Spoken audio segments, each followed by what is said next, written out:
Welcome everyone. Thank you for joining us in today's panel webinar, Continuing to Work from Home Amidst COVID-19.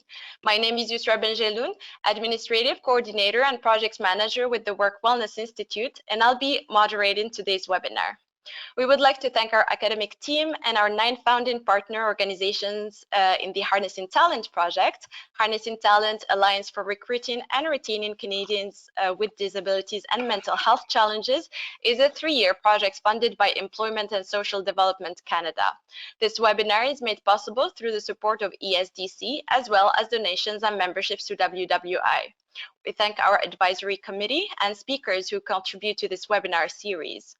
While we're waiting for others to join us, I'll go over a few technical points for the webinar. You should be able to hear the presentation through your computer speakers or through the conference call line if you dialed in. Please use the question box to submit any issues you may be experiencing, any comments you may have, and any questions related to the webinar. We will collect questions submitted throughout the webinar and follow it with a Q&A based on the questions submitted. A reminder for members, if you are a WWI or VRA Canada member, you receive free certificates of attendance. Following the webinar, any questions not answered in the allotted time will be answered and distributed after the event. The presentation will be recorded and posted for free on our website along with the slides. You will be emailed the direct links for all of these items when they're available. We're very excited to welcome Dr. Kevin Kelloway, Mr. Manu Nellutla, and Dr. Arla. Kevin Kelloway is the Tier 1 Canada Research Chair in Occupational Health Psychology and a Professor of Organizational Psychology at St. Mary's University in Halifax. His research focuses on issues related to organizational leadership, mental health in the workplace, and occupational health psychology. And he has published over 200 articles and book chapters and 14 books dealing with these issues. Manu Nellutla is the Executive Director at Actsafe Safety Association. He's a Canadian Certified Professional Ergonomist and a CMHA Certified Psychological Health and Safety Advisor. He has postgraduate degrees in physiotherapy, education ergonomics with specialization in human factors, and business administration. Arla is a professor of occupational health psychology at St. Marie University, and she is the director of CN Center for Occupational Health and Safety. She's a fellow of the Canadian Psychological Association, and she was a Canada Research Chair for 10 years. Both her research and consulting work focus on supporting worker health and functioning by developing and validating effective organizational and individual programs that address inclusive leadership, healthy workplaces, workplace respect and civility, employee well-being, disability, and work-life balance. If you would like to know more about our expert, please visit our website, and I will turn it to Kevin. Good afternoon, everyone. It's a pleasure to be here. It's ironic as I look at the backgrounds, we're talking about working from home, and of course, we're all working from home. So Manu and I have agreed that if there are not enough questions to fill the question period, we are going to pull out our guitars and sing to you. So that should be sufficient threat for you to generate questions as we go along. I'll just put my slides up now. So I'm part of a consortium of researchers that has been looking at sort of how organizations have responded through the pandemic. And we're looking at a whole variety of issues, including, you know, how traditional workplaces have changed, but most strikingly has been this rapid change to work-at-home arrangements. So it's a project that's funded by, that should be CIHR, not CIRH, the Canadian Institute for Health Research, as well as funding from the New Brunswick and Nova Scotia research organizations, and from the David Sobey Center for Innovation Retail Services. So as I said, we're focused on employee experiences through the pandemic and how organizational responses, the way organizations have communicated, the policies they've implemented, have affected employees. And we have a website for that project, and there's a list there of my collaborators, Dr. Jen Demoff at University of Ottawa, and Dr. Stephanie Gilbert at Cape Breton University, and Dr. Jane Mullen at Mount A. as well as our research team who do all the work, Rachel, Vanessa, Jacqueline, and Tabitha. So with that brief summary aside, so one of the things we've been looking at, as I said, is work at home arrangements. And maybe we can start with the first poll question I have, which is just asking you about your work arrangements, asking how many are working at home and how many are in their workplace, and whether that's changed.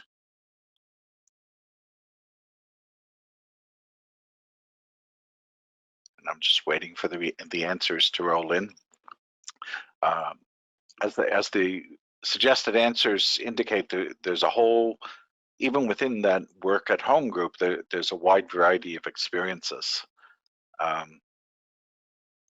Yeah, so about 44% began working from home with the pandemic, and then others are doing it at part-time, and fewer in their own workplace or their original workplace, and some were working at home beforehand. That's actually not a bad representation, because if we look at sort of the distributions we're seeing across the country, what we're generally getting is about 40% of the Canadian workforce now working from home. That's about 5 million people. But pre-pandemic, it was still around 11, 12%, somewhere in that neighborhood. So there's been a dramatic increase in the number working from home, but it's not the case that it's totally unknown to us. People were working at home prior to the pandemic. And really what's changed is the extent of working at home. What's changed is who is working at home, because prior to the pandemic, working at home was common among the self-employed, for example, or for people who did some kind of jobs like consulting or things like that. But in many organizations, it was a sort of a perk to be able to work at home. And now it's mandatory for everybody. So certainly the extent of work at home has changed. And the other thing that has changed and continues to change is originally that transition was very sudden. So I know in my university, within about a week, everybody was suddenly working at home. There's no on-campus activities, and then we had to totally transition to the virtual workforce. So it was a mad scramble for those first couple of months, and I think a lot of that has settled down for people in the sense that they've worked out their working arrangements, and hopefully we're not still curled up on the couch with a laptop sort of thing, and we've gotten some better work arrangements at home. I know Manu's going to talk about that.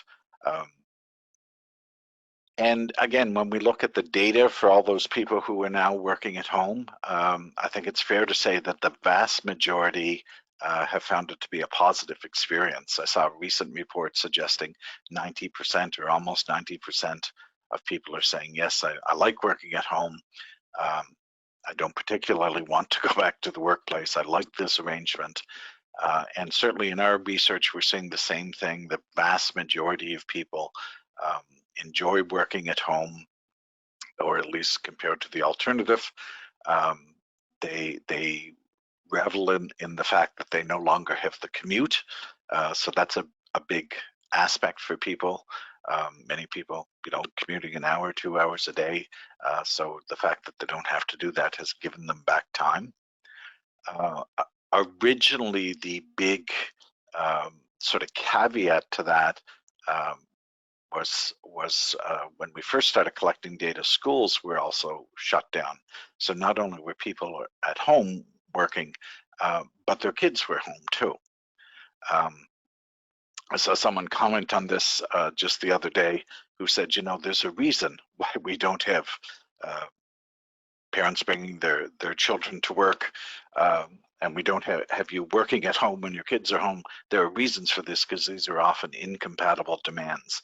And for many people, that first switch to home, that sort of madness to get everything switched to a new reality, was compounded by the fact that also you were trying to do childcare at the same time as keep up with your duties. At least I know it differs now depending on where you are, but where I am in Nova Scotia, that went away, and kids are back in school on a more or less regular basis for now. I don't know if you can see, I'm just knocking wood just in case. But that aspect seems to be settled down. Where it isn't, it continues to be a problem for people. Most people are telling us they want to continue working from home, at least on a part-time basis. So even those who see some desire to go back to work are typically saying, well, I want to go back, but I don't want to go back 5 days a week. You know, I'd like to work at home 2 days a week and go in 3 days a week, or work at home 3 days and go in 2 days. I'd like to have some contact with the workplace again. And about the only people that we've talked to in our research that really want to come back to work full-time and just can't wait to get back, the typical profile is someone typically younger who's living in a small apartment and they're locked down. So they, you know, going to work was sort of one of their social aspects, and they've lost all of that. So they're anxious to talk to anybody that's not on the other side of a computer screen. But as I said, the vast majority of people are interested in continuing to work at home. And in fact, when you, in its strongest form, you start hearing about that. This is really interesting to me because I'm talking to companies who are saying, oh yes, we're coming back to work, we're coming back as soon as this is all over and the vaccine, we're all vaccinated, we're going back to the old way of doing things. But at the same time, I'm talking to employees who are saying, you know, in the strongest form, if you make me go back, I'll quit. I'll go find a new job. I'm never going back to that 5-day a week gig that I used to have. So there's a potential disconnect there that's going to cause some issues, I think, for organizations. So by and large, we can say, you know, is working from home working for people? Is it manageable? Things seem to be going well. And the general answer is yes. As I said, people enjoy working from home. We're not hearing great reports of productivity loss. Recent report from Morneau Chappelle suggested, I think just on 30% of supervisors suggested that employees were not as productive as they used to be, but we're actually hearing the opposite from employees who tell us they're much more efficient, and they're still getting all their stuff done. So we'll see how that shakes out, and it may vary on a lot of things.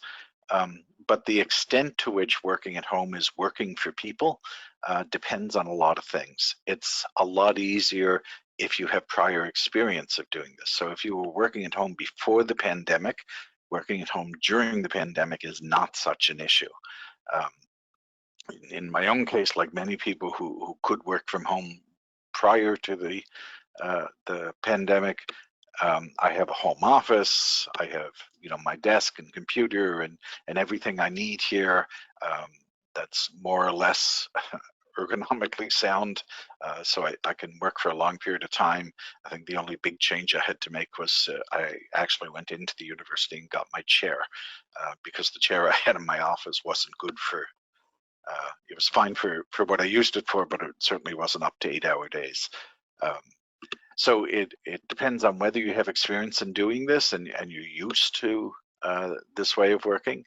It depends on your home setup, and again, I'm not going to say too much about that, but obviously if you're spending your time hunched over an iPad on your sofa, that's going to make for a very long, uncomfortable day. So if you have a better office setup, then it's going to be easier for you. As I mentioned, working at home works for you depending on your family situation, and particularly if you have children or dependents whom you provide care for and where they're at. So what's going on with them when you're supposed to be at work? If you're both in the same locale and you're trying to manage both of those things at once, that's well, that is the definition of work-family conflict, and that's going to cause problems for you. And that is heavily gender-based. I know that men are now more involved in childcare than they used to be, but the burden of that managing childcare and work at the same time seems to have largely fallen on women in our current work-at-home arrangement. So it's both gender and family situation based. How it's working also depends on your company policies and organizations. So we've talked to some companies, for example, who have employees spread across different locations that prior to the pandemic rarely communicated. The employees in Halifax didn't talk to the employees in Toronto or the employees in Montreal on a very regular basis. And they're telling us now this has actually gotten better. That communication between those different branches is much better because now we're all used to using Zoom, and a teleconference is not a big thing. So we're all using Zoom or GoToMeeting or Teams or whatever. And because we're all used to it, it's become like picking up the phone. So communication may have been enhanced for some companies. Other companies, we haven't been able to find anybody doing this, so I have no data on it, but we're hearing stories about companies that are putting on logging software onto your computers or some kind of monitoring software to monitor employees. And I suspect that will have negative effects as you go on. And of course, I'll speak a bit more about this. How it's working also depends on your supervisor and how they're handling supervision in this sort of new environment.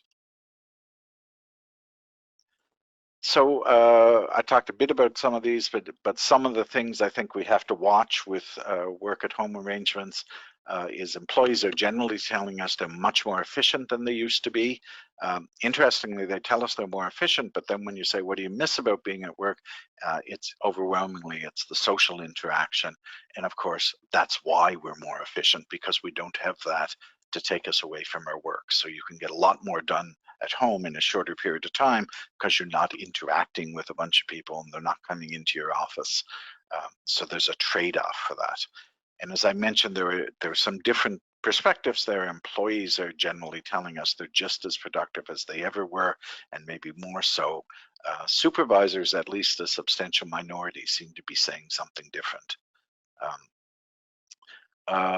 There's changes, I think, to organizational culture that we have to think about, because this has been a dramatic change to the way we organize work and the way we do things. And by definition, that's what culture is, and how we interact and the tools we use to interact and all of that sort of stuff. So all that's changing, and we're still watching to see how that's going to sort out and whether organizations can maintain their sort of unique culture or what it is that makes them successful in this new environment. And then morale, engagement, and stress, all of those sort of issues of just about how employees are feeling, maybe a little harder to assess remotely because you don't see people on a regular basis, so harder to get a read on whether people are still happy with their work or whether they're under a lot of stress. And there are some, I'm hearing rumblings of people being concerned about employees sort of becoming less engaged in the organization, that they're sort of drifting away, becoming almost independent contractors. So I have a second poll question, very quickly, just asking what you would like to do after the pandemic. What's your preference? Would you like to return to the workplace full-time? Would you like to go back to the workplace part-time? And by part-time, I mean a couple of days in the office and a couple of days at home. I don't mean going to part-time work. Would you like to continue to work from home full-time? So we'll just wait for the responses to roll in there. Yeah, so this is basically what we're finding in our data too, is people are saying, I want to go back to the workplace, but I don't want to go back on a full-time basis. And you see that's a minority in our poll, but it's a minority in our data as well. There are some people saying that for sure, for whatever reason, they'd like to get back to work, but most people are saying, no, I'm done. I want to stay at home now. I want to keep working. I'd like the option to go in a couple of days a week, but I don't need to be there all the time. It's very consistent with what we're seeing. I just want to end today briefly by talking about leaders in organizations, and it's an area of research we're just getting into now. Leaders are really in a double bind because they're in a position of being responsible to make all this work and to maintain the function of the organization, but at the same time they're experiencing all the same effects. They had to make a rapid transition to being at home. They may be isolated at home or feeling cut off for things. So the same things that employees are experiencing, leaders are experiencing. We've been doing some work on what leaders can do to make things better for employees, and we use the acronym Cyber Leadership. Arla and I have a competition to come up with the best acronyms. I think she wins mostly, but I like this one. So largely based on research pre-pandemic, we know it's important for leaders to check in with employees on a regular basis, not just on work stuff, but how's it going, how are you doing? And these are the kind of conversations we would normally have in the hallway of wherever you work, or at the water cooler, the lunchroom, something like that. And now we don't have that. So we're still doing the formal stuff. We need to do the informal stuff as well. We know that leaders still have a motivational role, and you can do a lot over email or by Zoom or Teams to keep people sort of feeling good about what they're doing and point out the challenges they're meeting. We also talk about boasting in the sense of telling other people. It's a great ego boost if somebody is saying to their boss what a great job you're doing. So not boasting about your own accomplishments, but the accomplishments of your team. We can do a lot with technology to keep people engaged, to solicit their opinions and get them involved in decision making. And of course, we can do a lot to recognize just how much employees have done and continue to do to keep the work flowing under these situations. So that's the sort of model we're working with now with leaders, with the idea that these are things that we need to be engaging in fairly regularly to keep the workforce motivated and involved in the organization. So that's what I have to say today, and I'm anxious to hear what Manu has to say, because I suspect my workstation is not as good as it should be. So what do I have to do? Well, thanks, Kevin. We will definitely look at how your workstation is looking afterwards, definitely. But I hope this presentation will help you out to do a self-evaluation, quick self-evaluation. Hello, everyone. And yeah, I mean, wonderful information there, Kevin. Thank you. I mean, as a leader myself, leading my organization, that information is very important for me too. So I look forward to connecting and with my team and see how that evolves over time. So definitely it's an interesting times for organizations like ours. So thanks for that. And yeah, I mean, as we're continuously working from home, one of the most important thing is that everybody talks about, and I think it's one of the, after COVID and other work from home solutions, mental health, I think ergonomics is another term that is being normally used during this time, because everybody's stuck to their whatever workstation you can call it, whether it's a good desk or it's a kitchen island, right? So, or on the couch. So I'm here to propose few of the tips, and we'll see how that can work. And again, as you saw my tagline there, how your habits unfold and one day at a time. So, you know, like it will slowly improve. So I have a question for everyone here too. Like, how many of you are still working in those positions? It's been 10 months now. I would assume that we have been in this situation. I remember mid-March is when we started going into lockdown and work from home. So I I don't know how many of you are still there, but if you're still in this position, I think it's definitely time to make some modifications. And as an employer, they have some obligations and responsibility to make sure that your efficiency and your productivity is up to the mark, and how they can support, and you individually also how you can participate in making those smaller or little modifications. So if you're still using in some of these things, some of the modifications which you may have already done or maybe still doing is put some books under the laptop, like especially with all the Zoom meetings that you're having and etc. It's better to have at your eye level, so that your webcam and your monitor is at your eye level. Look at me right now, I'm looking straight at you guys at the eye level.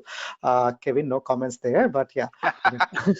It's all about how we can look at making small modifications, and that's all we are looking at here, is that how to maximize the workstation that you're working at this moment. Look at myself. I mean, this is myself in March, end of March, sitting at my island. That was my workstation for some days because we were all in lockdown. I just came from Hawaii during the spring break, and so I had to quarantine myself and my family, so I couldn't even go to the office to get my laptop. Luckily, I had an iPad, so I was able to work through this time at my kitchen island. But one modification I did was, you can see in the next picture, I was at least standing in between and trying to work. So again, as an ergonomist myself, I would be not very happy with my neck position there, but hey, at least I'm standing and moving between my at my workstation. So this is what I'm talking about modifications. If you are still in those older positions of like earlier positions of sitting on a couch or at your kitchen island, make minor modifications so that it helps you out to move away from that particular position. So I have a poll here. Yusra, if you can please go through the poll there. Thank you.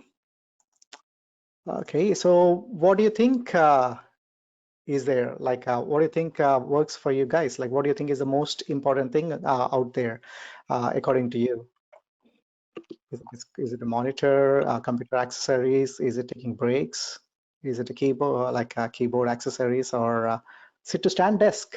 What is the what do you think is among the following is the most important thing for you? I'll wait for your answers to pop up out there. So it shows that the majority think that the most important ergonomically while working from home, is a good posture with 47%. 24% think breaks, so response answer C. Next one is 18% think B, ergonomic chair. And then we have a small 6% for both a response A and E, so sit to stand desk and computer accessories such as keyboard, monitor, etc. Wonderful, wonderful. Thank you. If I can get back to my screen here. That's perfect there. I mean, I'm glad that most of you have spoken that posture is most important. Yes, absolutely. Posture is the most important thing out there, because I was curious if anybody would go for the chair, which I see just around a quarter of you, or around 18% of you still say chair, which is good. I mean, it's important to have a good ergonomic chair, as Kevin mentioned that he had to go to university to get a good chair. But I'm also glad to see that you're talking about posture and breaks, because those are the most important things too, according to me. Because you may have a good ergonomic chair, but if you're comfortable in the chair, you're not moving at all, that's not going to help us. And if you're having a good ergonomic chair, but the table height doesn't work out with your chair armrests and etc., then you're taking a bad posture. Or if the monitor is away from you, then you're actually stooping forward to look into your monitor. So I think I'm very excited to see that it's posture and taking breaks is important, because if you're sitting in the chair for like 2-3 hours, you're taking away the benefits of having an ergonomic chair and actually creating more issues while sitting in that ergonomic chair. So I think I'm excited to see that the audience also thinks that posture and taking breaks are the most important things. At the same time, I want to remind employers and employees too that making some minor additions, especially in your desk, in your computer accessories and getting your workstation, is important too, like getting a chair. So it's definitely important. But at the same time, few of the things that are important here are getting a laptop stand. How many of you use a laptop stand? Laptop stand is a very easy way to kind of prop up your laptop, so that especially with the Zoom meetings and everything going on, you can have it at the eye level, and the monitor is at the eye level. You have seen my picture where I was using an iPad while sitting at the kitchen island. My neck was totally bent because I was looking down. So getting a laptop stand may help out, and using headphones, a simple tool, especially if somebody who is working from home, who is a receptionist, or who has to work over the phone most of the time at the office, but they are working from home right now. So maybe using a headphone would be much more easier for them. Using a keyboard, most of the time I've seen is that you may have an extra monitor to help you out, which is wonderful, but you're still working with your laptop, which means that the keyboard, you have to still reach out for the keyboard, or the keyboard is laptop is in front of your monitor and you're actually looking at both of them together. So again, it's not very productive and great for you too. So maybe you can think of getting a keyboard, an additional keyboard, and along with the monitor too. So I think these are the minor additions, and I'm telling you, it takes like $200 to $300 to invest, and I think employers should take this advantage of making sure that the employees are provided with this minimal thing. Imagine everybody is at the office and having coffee and snacks. Hey, that's cost is minimized right now. So maybe you invest in some making some minor additions through these accessories too. And where possible, try to get a sit to stand desk where possible too. I mean, that will enhance the value of and constantly remind people to get up and move from that sitting to standing position and standing to sitting position. But at the same time, I want to remind you that just having these things doesn't mean that they're important. As I totally agree with your poll, which says 6% of them have agreed with some computer accessories there, and that's the reason, because these are minor additions which will enhance the productivity, but at the same time, you still need to move and stretch in between. So my own workstation evaluation, Kevin was telling how people have evolved in the past few months into their mindset on whether going back to work or not. At the same time, our workstations have become the places where we thought it would be for 2 months, and then, oh, it's just 3 more months, and then vaccine is here, maybe we will get back. No, it's going to be some time right now, but it's my own workstation evolved, and that's what I want to share here with you all, to say that that's how you need to keep adding on. So my first workstation was that on a kitchen island, and then I was able to get my laptop from office then. And I had a temporary table there with a temporary chair, whatever I could manage with, and there you go. And next, I could invest slowly in a desk. And I got my ergonomics chair, just as Kevin got his chair from his workplace. I could get my chair, and you could see the addition of a monitor and the laptop stand. So it enhanced slowly. It's not saying that it has to be done or immediately, but it evolved over time too. We were able to realize, and this is what we have been encouraging our employees to at our organization too. You want a monitor, you want a headphone set, you want something, a keyboard, ask us, and we'll be able to provide you to make it much more easier for you. This is how it looks right now. You can see the window. So this is exactly right now. This is my latest workstation. I also was able to get the sit to stand desk that we had at my office, so that I can even use that. So it evolves over time, and ergonomics is not about you have to do it the right time at the first time.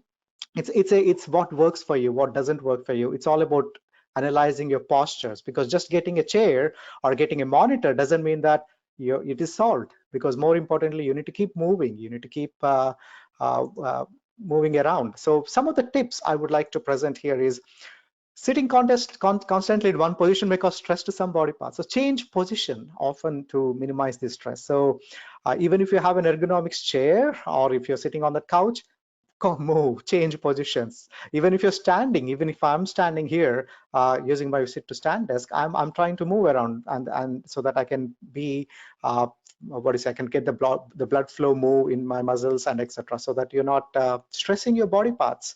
So please change positions. Remember to take micro breaks. I'm happy that a quarter of you have said breaks is important, but more than breaks, I would say micro breaks frequently, because break is like you would like to take a 15-20 minute break. Wonderful. If you can get it, go for it. But micro breaks is something I would always say. And when I say micro breaks are like for every 20 minutes of work or so, take a 20-second break. Don't wait for a full 1 hour to go on and then you take a break, because that way you're already compounding the stress that is already on your body for 1 more hour. So where possible, take 20 minutes after 20 minutes work, take a 20-second break and stretch, move around, take a sip of water, etc. So try to do that. And if you're in a meeting, of course, like this conference call or meeting, remember to stretch afterwards so that you're keeping the blood flow going in your muscles. Keep moving from your temporary workstation, work area, whether it's a sit down or a standing workstation. So for example, I'm standing right now, but I'm moving, I'm keeping moving. I'm making sure that I move so that I'm not in the same position. So if Kevin and Arla are sitting at their desk right now, or all of you, try to move, try to just move, turn your neck around, shoulder around, and yeah, just move. Don't be in that one position is what I'm suggesting. Most of you don't forget this. Most of you may forget this, but look away from your computer screen once in a while to rest your eyes. Too much of we have noticed that it's called the Zoom fatigue and etc. More than the meeting fatigue, I think it's the eye looking at your monitor constantly, because the Zoom meeting may be 1 hour or 20-minute catch up or 30-minute catch up over the time of the day, but what is constant is you're continuously looking at the monitor. So I would say look away from your computer screen once in a while to rest your eyes too. I call it 20-20-20 rule. That means after every 20 minutes, take a 20-second break and look away 20 feet away from your screen so that your eyes can get the exercise and they can be away, moved away from the brightness of your monitors, the monitors. So please do look away from your computer once in a while and dim the screen brightness to a more comfortable level. Sometimes the outside light, it's dim or it's dark or light, brighter, sunny day, it's too bright. It affects the way your computer, it's going to reflect on your computer screen. How many of you actually adjust the contrast and brightness of your screens? Regularly? No, it's always there, constant. Some of you must have just bought the screen and there you go, whatever settings were there, that's the same setting. So maybe it's a time to check whether what kind of brightness and contrast would actually work well with the current status of your work at this point, and the brightness in the room, lighting, etc. So keep an eye on that screen brightness, and when possible, stay hydrated. I mean, one thing we forget is, yeah, I'm moving, I'm doing everything. Yeah, I'm having coffee or tea, but keep drinking that. Take a sip of water too, keep hydrated whenever you take a micro break. So one more important tip over there. But of all the things, more important, I would say, is that take a micro break. A micro break means, again, as I mentioned, taking a quick 20-30 seconds break after every 20 to 30 minutes of work. So do take a break, stretch, move around, and keep going instead of waiting for that. Oh, let me finish this meeting, 1.5 hour meeting, or this 1.5 hour task or 2 hour task of my desk, and then go take a break. Wonderful, but you're still compounding the stress on your body over that time. So keep moving. So I want to highlight a few things before I change the slide. Change positions, micro breaks, moving. If you're taking notes, these are the words I would like you to take notes of. Rest your eyes, screen brightness, check them regularly, and stay hydrated. So I wanted to highlight all those things. And talking about micro breaks and etc., I know the conference, this panel discussion started at 11 o'clock, and it's almost 40 minutes now. So why don't we take a break, quick micro break, and stretch ourselves. So Yusra, which one do you think we can quickly, which number you would like to select? We'll go with number 1 if you'd like. Number 1. Oh yeah, Easy one. definitely. I've been watching the camera continuously. So let's do number 1, everyone. Go to the side, to the left, one side. Yes, wonderful. Bend. And then just hold on there for a few seconds. And then slowly, very slowly, turn to the other side. And then wait there for like few seconds. Ah, wonderful. I would like to do number 3. I would like to do number 4, everything. Why not? But what did that do to you guys? Just some blood flow, some fresh air in freshness into the body. And that's all we are talking about. Take breaks. And look at your posture, how you're doing, how are you reaching out, etc. And make sure that you have a good keep moving and stay hydrated. Remember micro breaks and the 20-20-20 rule. So those are some things that we have to continuously think about it while you're working at home, and even if you're going back to office, while you're going back to office to work too.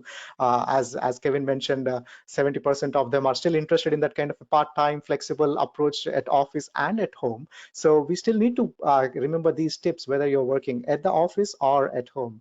And talking about how it all looks at going back to office, or how it all looks, I would hand it over to Arla. I think she has wonderful information moving forward about how that scenarios look around. So yeah, thank you. Thanks, Arla. It's all yours. Thank you very much, Manu. I'll give you kind of a heads up. So coming in last, I am going to integrate sort of some of the stuff that Kevin was talking about, and a little bit about what Manu was talking about, and really give the perspective in terms of what the realities people are dealing with in terms of work-life balance, leadership, and well-being. And if you are a Drew Carey fan, whose line is it anywhere? Whose line is it anyway? Sorry, is the place where your workspace is totally made up and your pants don't matter.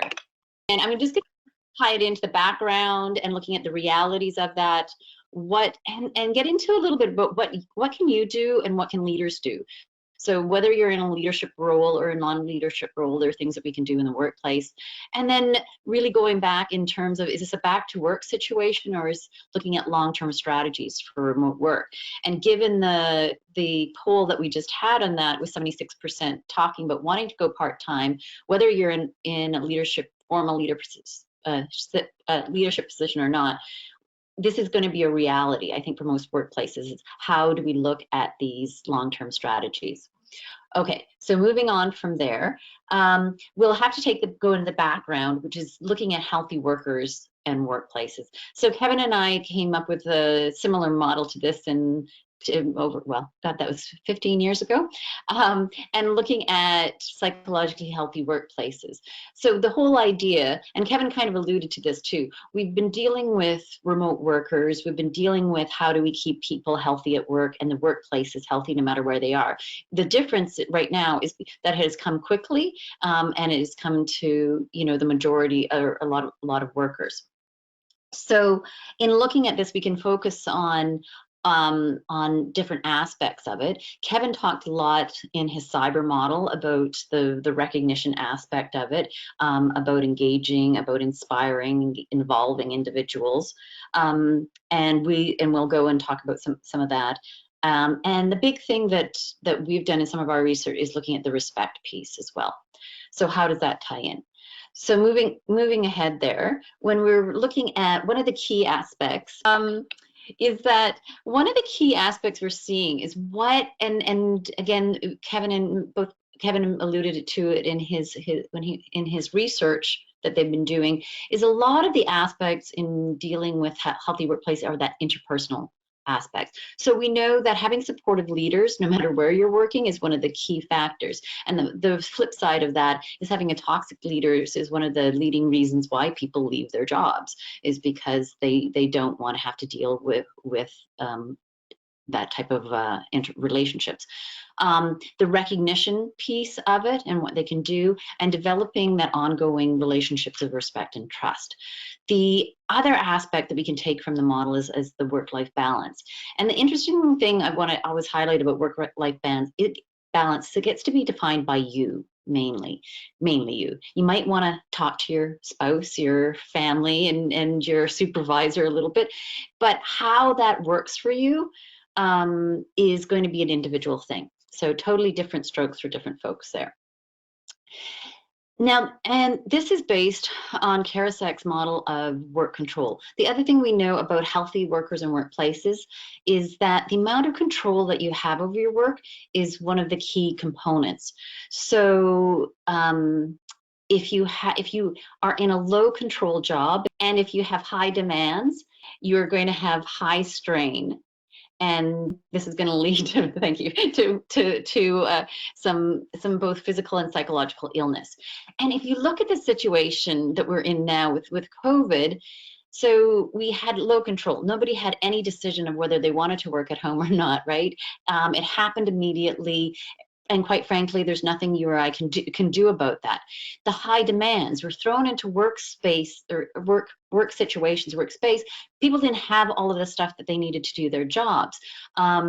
Some people who they didn't have their workspaces, as Manu kind of talked about, but they also didn't have some of their work. So as Kevin noted, like in the university, we were kind of kicked out immediately. We scrambling to grab some things, but they didn't want us back in. So it meant you might not have the right files, you might not have the right equipment to do your job, you might not have a lot of things. So, but in doing it, and then our demands were even increased. As one of my colleagues says in teaching, it said like it was twice the work in trying to prep classes and going remotely with half of the enjoyment, and it seemed like half the effectiveness. So there was really that low efficacy aspect that everybody's working hard to try and do their job, and it isn't working for them. And this is one of the key things that we have to look at, is how do we improve on that? Okay. And then, so when some of the realities, and there's a lot more, but in my time, talking a little bit without overlapping too much about the space environment, the interpersonal socialization of some of the realities. And as they say in the real estate business, the three most important things are location, location, and location. Your job, the actual job tasks that you have to do, the resources that you have to do those, and then your work-life balance and integration. So in looking at these, we'll start off with space and environment on the next, and then we can go right into the next one. So one of the realities in terms of space and environment, and both Manu and Kevin alluded to this, is that there's no space or privacy. So, or you can have bad ergonomic workspaces. People were working off of couches, in corners. I had students who were in when we were meeting, they're sitting on the edge of their bed with their laptop trying to do stuff. And it's also the no space privacy. And I've even, as I'm in some meetings and with the people, some of the people I'm at, their partners are in other meetings, and you can hear them, and they're trying to walk through the house and, trying to find a spot that they can kind of, they can get away from everybody. So in terms of the space, and it's, for a lot of people, that has been a challenge. But if we look at some of the positive experiences people have been talking about, some of them have actually said they prefer working at home because their workplace sucks. So they're saying, they don't have the fluorescent lights. They actually have real windows that opened during the summer, and they could have fresh air, and they were able to have plants. And so we have a little bit more control. So that's where we can control what our workplace looks like and how it goes. And I was also going to throw in a gratuitous picture of my dog in there, because that's the other thing, is kind of making home. We know the value of pets and pets at work. And sometimes people have said, like, how many meetings have you had with people and their cats are like wandering around the computer while they're talking?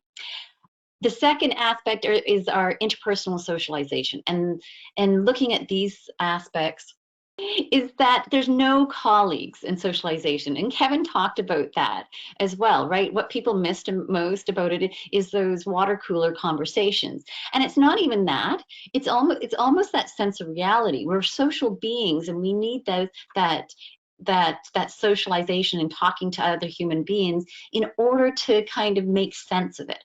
And sometimes it is to make sense of our work, to be able to complain about our work or commiserate with each other about our work, or to have a laugh about life and those types of things. And it can really feel like we're in this hibernation and we don't know what day it is and what we're doing, or if anything we're doing even makes sense.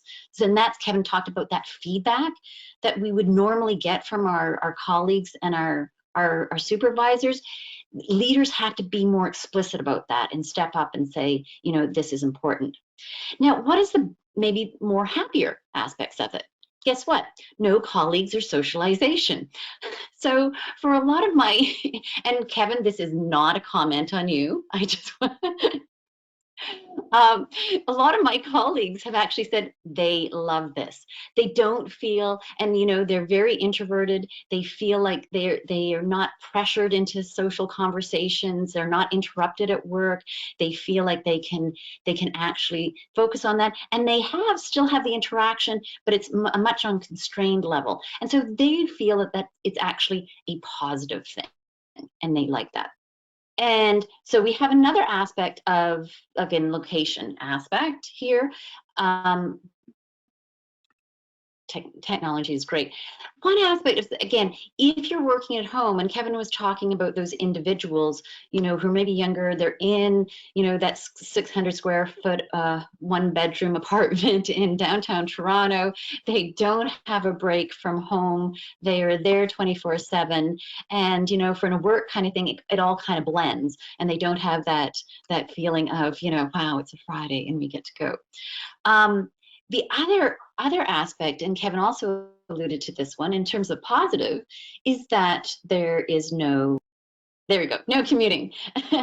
And, you know, so if you're a good old homer, you know, getting up at 8:59 for your big commute into your spare room for your 9 a.m. start and meeting. And, you know, and that's a reality for a lot of people, that they can be saving, you know, it might only be half an hour a day, but, you know, it could be up to, I know people in Ontario who are commuting 2 hours each way a day.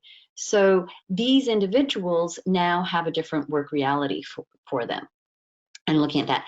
The other thing, in a study we did with, and looking at accessibility at work, that happened, and it kind of happened around COVID. So at the last minute, we threw in some questions. And this was a study in Canada, the US, and in Scandinavian countries.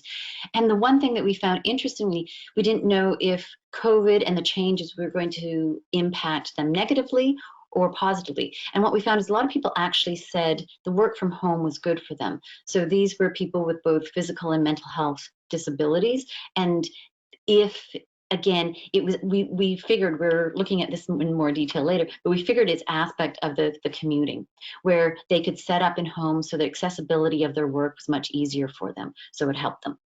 Okay, so the actual job tasks and resources, if we look at them, and one of the negative things, and again, as Manu talked about, this is your ideal workplace, right?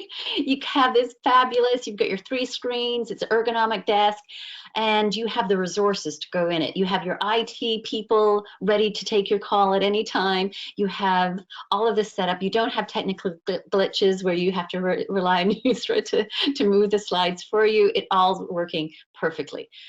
And that's not our reality, right? For most of us, we don't have that, and we like to think it's working, but there are a lot of challenges, and there's a lot of different resources that organizations are, some are right on board and supporting their workers, and others are they're a little bit cautious in going in that direction. In terms of the location, there can also, in terms of your tasks and your resources, we'd like to think that perhaps we can increase the autonomy in how you're doing your job and when you're doing your job, even if you have that flexibility, and perhaps you can be creating your own more resources. So those resources that you're able to get the job done better. Okay, and then last but not least, we're going to be looking at work-life balance and integration. So the negative aspects of that, again, you're seeing is this lack of boundaries between work and home. So once you're in this environment, you have, you know, where does your workday start? Where does it end? And as Kevin talked about as well, it depends on your type of job, whether you were doing it before, if you're used to that kind of sort of fluidity. And there's another thing aspect of it's the preference. So we study technology as well, and use of technology in terms of work-life balance. And we found that people can have a preference for integration or a preference for segmentation. Some people really like it clear. I start at 9, I end at 5, I have an hour break, and I don't want anything else to kind of go in. Others like it a little bit more fluid. So I did add in that there's no balance without healthy boundaries. And I said, you can see maybe little in there as my quote, yes, but. And you have to be really careful with that, because the second you start imposing those other boundaries on other individuals and saying what's right and wrong, you get into a very paternalistic, taking control away from individuals. So we've seen some issues at organizations in terms of communication, this work line, and saying you are not allowed to contact anybody or send an email after 5 p.m. This may be great for those individuals who are working 9 to 5, but we also have a lot of part-time employees who might be working in the evenings, or we might have families, especially over the summer, who are doing their best trying to deal with young kids, and the times that they could work and send out email was in the evening. So we have to be careful when we're looking at this boundaries that we're not imposing what we think is best on somebody else. And then the flip side of that, if we can click there, is that more integration. So we've heard from workers saying things that they've used this in a way. So one person was saying she in the summer, she was taking walks with her kids at lunch. So again, that's great. We've been trying to get people to exercise more at work for years. We can't do it. So it takes a pandemic and telling them they can't go outside, and then we're getting those individuals actually exercising and spending time. And they also found a way to kind of work around it, saying, that they were able to eat better and have like real meals and, include the family in doing those things. So some of the positive aspects is how to do that. And as Kevin said, it really depends on your situation. It depends on whether you're a single parent, if you have children at all, whether you have access to care, your socioeconomic status, your type of work, your flexibility of work. But some of these can be important. Okay, so in my last 5 minutes here, I just wanted to round this up and just kind of summarize. So in terms of it, we can see that there's a lot of bad things from it, but there's also ways of leveraging some of the aspects. And if I'm hearing people again saying, we've got like 75% saying they want to continue working from home, I'm assuming there's a lot of this positive aspect that they're wanting to leverage into a greater way. So we can flip through in terms of using our healthy remote work environments instead of workplaces and all our individual. How can we use that and to help create some tips for leaders and for ourselves? So in the next slide, we see that there's several things that leaders can do. So by reducing, the first thing that we can kind of is saying, what is getting in the way of our workers in doing their job and what they need to do their job, what's helping them do that. So minimize sort of unnecessary demands. I know we had some organizations, that were still requiring signatures for things, which meant people had to download, sign, scan, send it off to somebody else and do that. And this wasn't like, classified information. These were regular documents. So they were able to put them online and reduce the paperwork and the unnecessary work for the workload. Lobby for the resources. As Manu said, some of these don't cost a lot, but in organizations' mind, they kind of panic and going, no, we can't spend any money, and people are kind of on their own. So figure out what you need and go from there. Also develop supportive guidelines for IC, the information communication technology use and availability. So what does work for your employees? What work, and how can you support them in making sure they aren't overloaded? Because nobody wants to get the emails from your boss at 8 p.m. on Saturday unless it's an outright emergency. So how do we put in those that create that culture and norms? And then leverage all the good things. So what are your employees liking about it? So provide that support. And as Kevin said, how do you do it? We get the formal stuff, but more informally, talking about that individual team check-ins. How do we do virtual social gatherings so people can have that aspect. Are you sure they know how to access their EFAP, so their Employee and Family Assistant Program? You know, if they need to talk to somebody, because sometimes this is challenging for individuals. Can you allow flexible work hours within that? Encourage new ways of doing their job. Recognize their accomplishment, and that's publicly too, not only to them but to the group. And sometimes, though, recognizing accomplishments individual is just that, you know what, you guys, we made it through the week. We all did this. We got through together, and it's all good. And then engage in that self-care. Be patient and kind. So what can we do for ourselves? So sometimes we create our own chaos. So sometimes we create work demands for ourselves that we don't have to, but we think we need to do. So I think this is in doing that, we kind of think of what is our own doing that maybe we can minimize, and what else can we do? Remove those distractions, really work at it. I know sometimes we just kind of, and I'm the one in this category as well. You know, my work office has moved several times, just depending, because I don't like one room and I wasn't getting good Wi-Fi in it. And so I kind of throw things together. I don't ever sit down, as Manu was saying, and making sure I have all the tools to do my job properly. Provide clear work rules for your family. I hear a lot from parents saying, you know, their kids they just don't get it.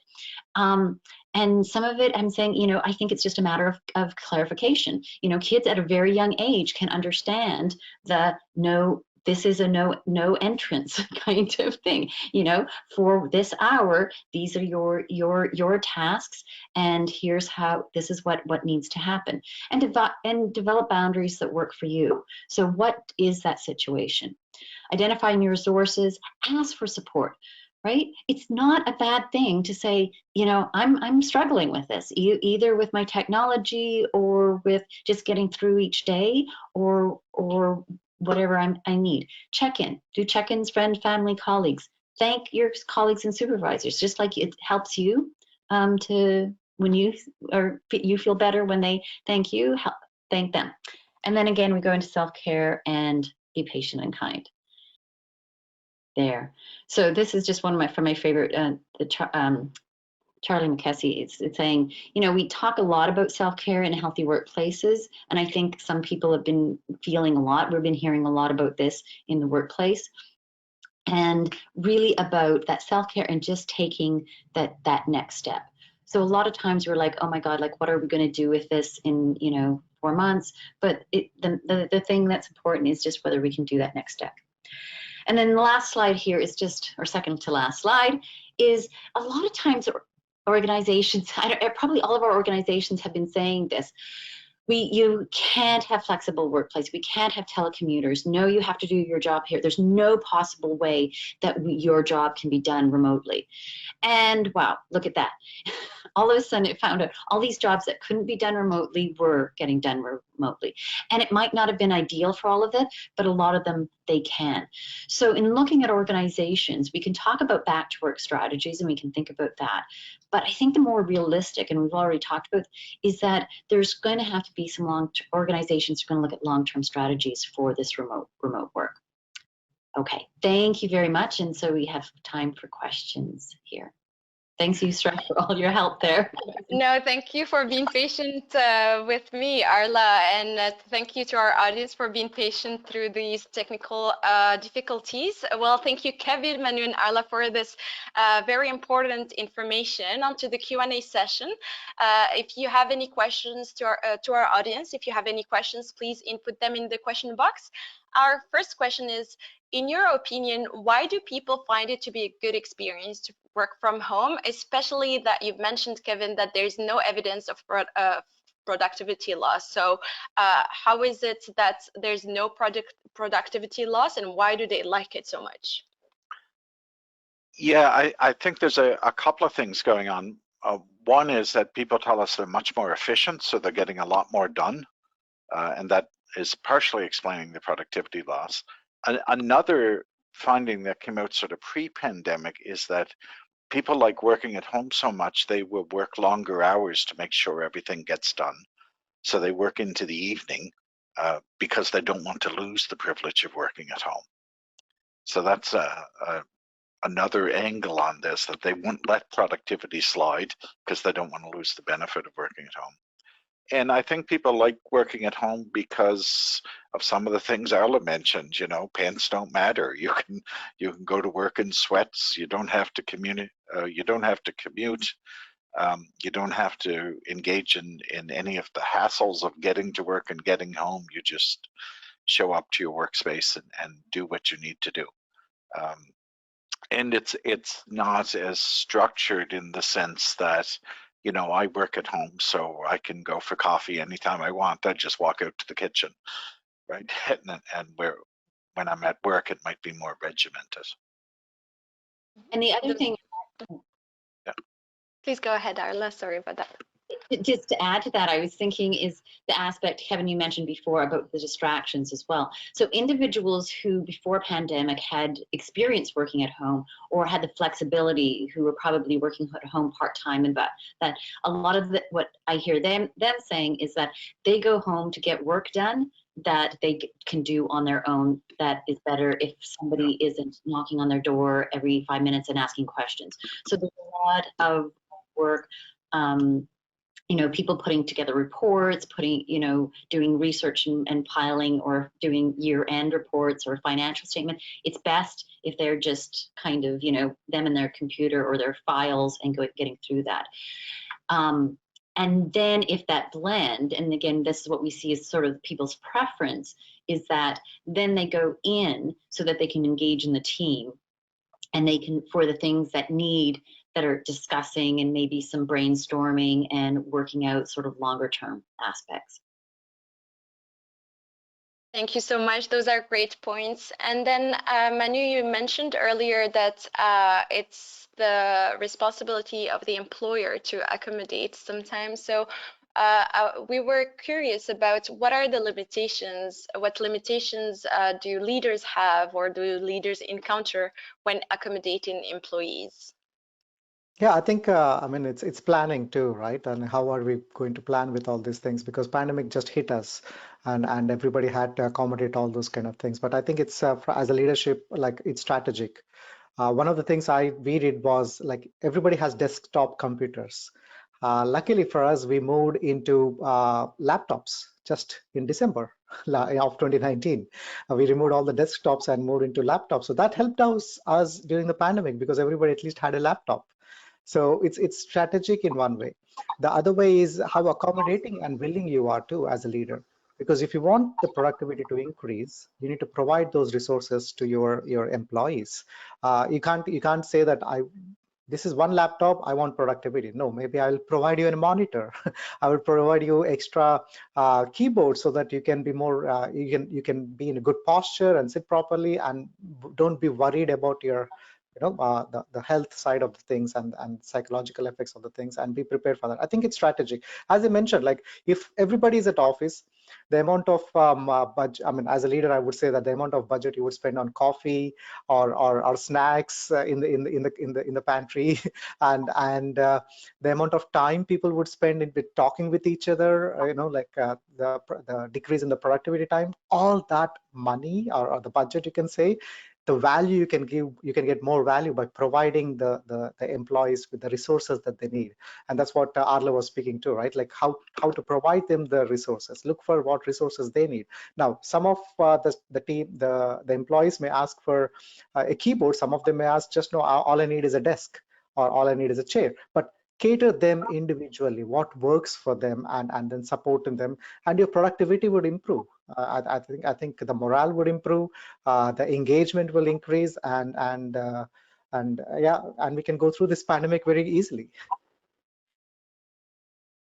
Thank you so much, Manu. If there's no addition from our other panelists, can you tell us about the duties to accommodate? So what are the duties of employers in terms of accommodations, what they must do and what they don't have to do?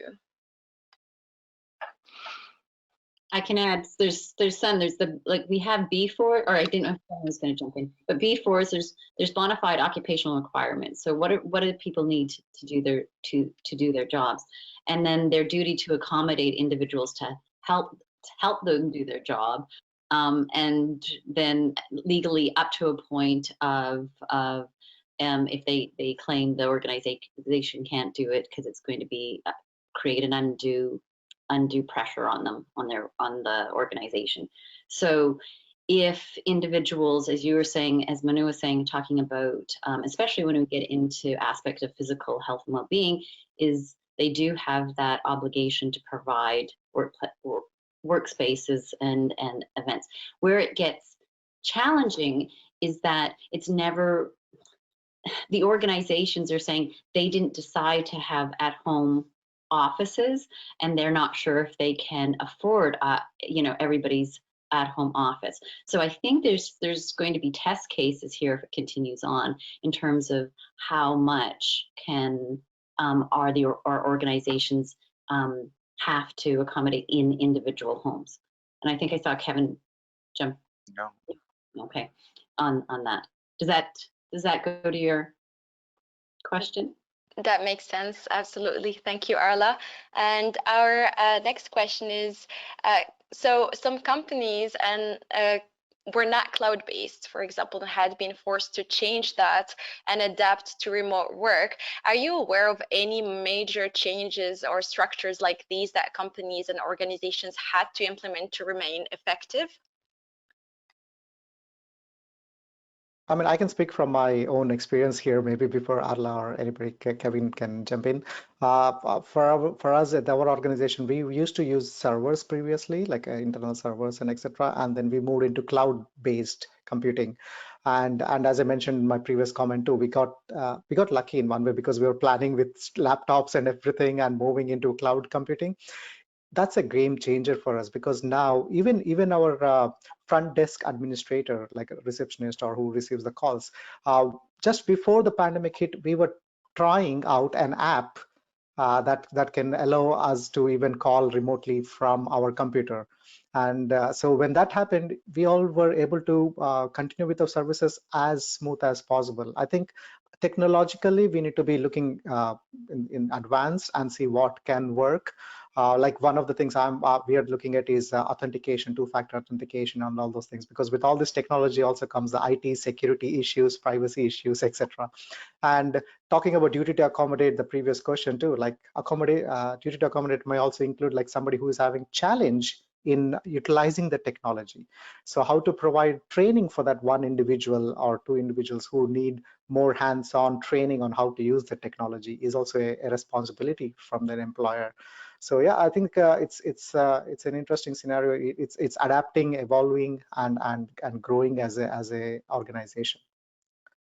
Anybody has something to add? Yeah.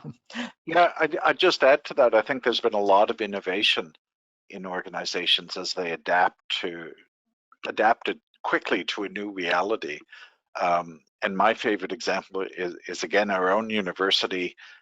We have a suite of desktop programs that are installed on every computer in the university, and it has always been impossible to get those installed on your own laptop or something like that.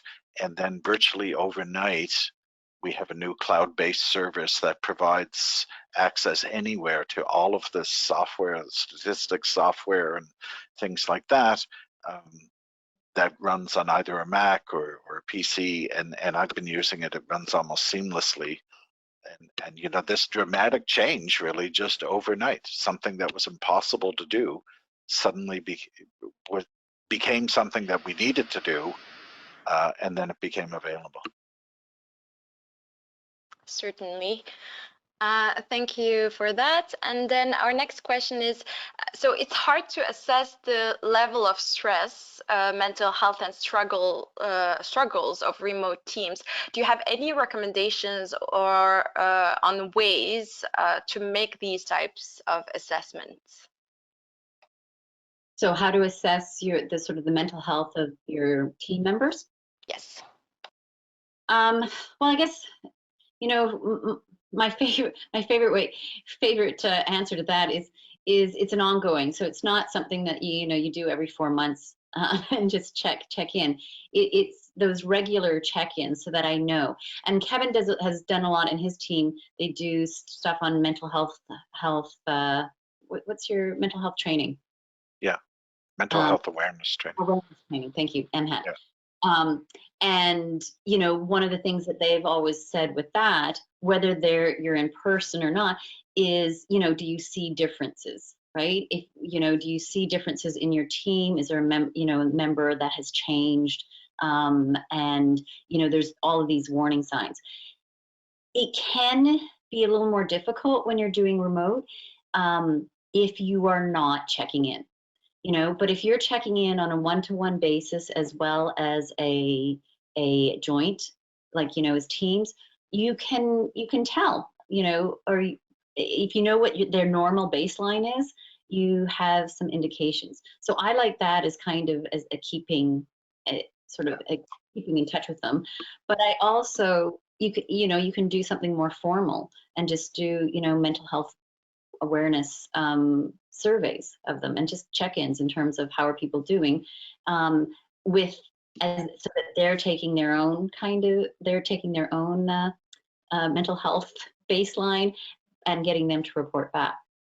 Yeah, and there is a trick that psychologists use. It's a highly protected trick that I'll teach you. When you want to know how someone's doing, you can simply phone them or Zoom them and say, "How are you doing?" Yeah. As simple as that. As simple as that. And what we've talked about though is it takes more conscious effort when you're doing it remotely. Yeah. So, if you're passing, somebody in the hallway, you can kind of say, oh, the signs of maybe depression is a lack of self-care, or they're isolating themselves. The isolation is a little bit hard because we're all isolating ourselves right now. But if you see somebody in the hallway at work, you can make some of these assumptions, or you can kind of delve into it. Now you have to actually make it more explicit, and you need to have schedule the weekly check-ins as a team or individual, and really say, how's everybody doing this week? And it might be on a one-to-one because people might not want to share in a group, and just say, how are things? What do you need? What can we do for you? I always encourage leaders, like, again, with or without a pandemic going on, is to regularly checking in and just asking, what is it that you need to do your job this week? And how are you doing? And what do you need? Thank you so much, Arla. And then, so work-life balance, you said that work-life balance is about individuals. So what can individuals do to create this work-life balance besides talking to their employers? Sorry. So I think, and what I mean by it comes down to the individual, is it really you get to define what is a good balance for you within some parameters, right? If you're, if you think a good balance is only working 5 hours, a week, but you're getting paid for 40, your employer probably isn't going to be happy with that. But if you engage in that, and it's more in terms of the integration. So I know some people who they get up early, they start work about 7, they'll put in about 5 hours, and then they like having a couple of hours, sort of an extended lunch break to either, do errands, go for a walk, enjoy the sunshine, which is sometimes rare in Nova Scotia, and then, and get everything ready because they have young kids, and get that set up, and then do, their other 3 hours later on. So for them, working in the evenings is the best. And they have the flexibility in their jobs, and their employers allow that, and that works well for them. So that is we would say that's a good balance and works for them. You have to kind of set up in terms of, again, and Kevin said you have to, be careful that you're not spilling over into the family time because you think you need to somehow make up for working at home as a privilege. But identifying, sort of what is that ideal for you? What does it look like? How, where, when you want to work, and what you want to do in terms of your home life and non-work life. I would like to add to that, as a leader, like leaders should also have the discussion with your team members, like what works for you. Like my team one of them starts at 5:30 in the morning, and some of them end at 5:30 in the evening. Again, it's flexibility. Is it possible during this time? I think the work from home situation actually enhanced that possibility that you can work based on your preferences in one way.